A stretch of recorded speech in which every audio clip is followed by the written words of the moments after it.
আর আপনাদের যে দাবি দেওয়ার কথা বলেছেন এগুলি আমরা এমপি মহোদয়কে জানাবো। আসলে শ্রমিকরাই সবচেয়ে বেশি অবহেলিত থাকে।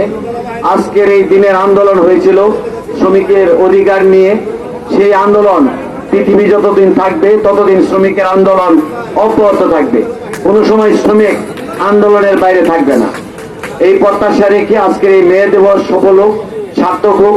এই শ্রমিকরাই দেশের জন্য চালিকা শক্তি, এই শ্রমিকরাই দেশের জন্য চালিকা শক্তি হিসাবে পৃথিবীতে এই শ্রমিকরাই সংগঠিত হয়েছে এবং শ্রমিকদের ঘামে শ্রমের বিনিময়ে এই দেশের উন্নতি, এই দেশের উন্নয়ন হয়েছে।